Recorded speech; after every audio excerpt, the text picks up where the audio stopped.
Hi friends, இன்னைக்கு நம்ம ரவா எப்படி பண்றதுன்னு பாப்போம். நம்ம நெய் ஊத்திக்கலாம்.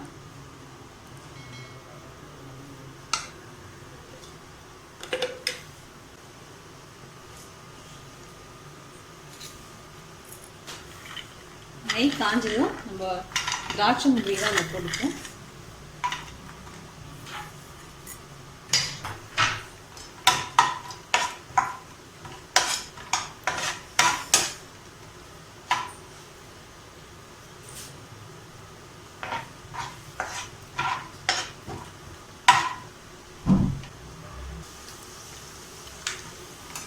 நம்ம ரவை ஆட் பண்ணிப்போம். ஒரு கப்பு ரவை எடுத்துருக்கேன்.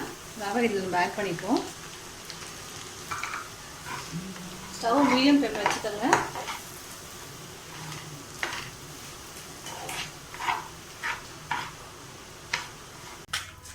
சரி, கொஞ்சம் ஏலக்காய் தூள் சேர்த்துப்போம்.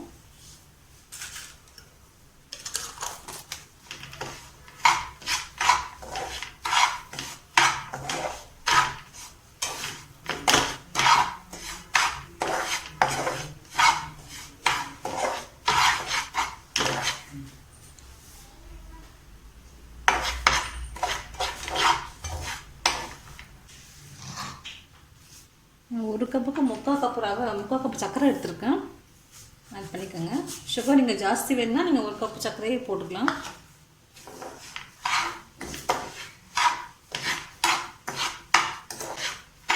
அப்புறம் சேர்ந்து நல்லா மெல்ட் ஆகட்டும் சுகரும்.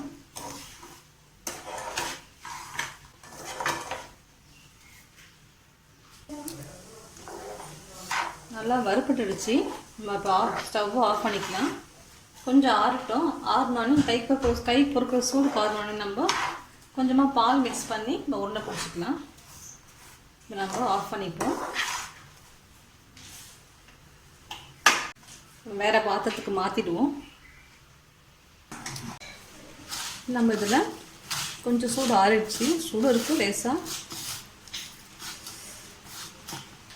கொஞ்சமாக நம்ம பால் மிக்ஸ் பண்ணிப்போம். அப்போ தான் நமக்கு உருண்டை பிடிக்க முடியும்.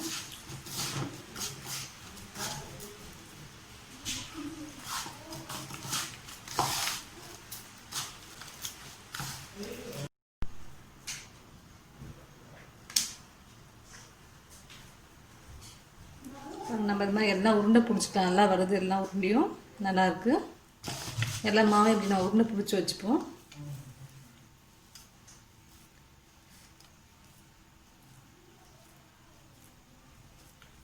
நல்லா விட்டதுக்கு நல்லா வருது. இதுவும் தான்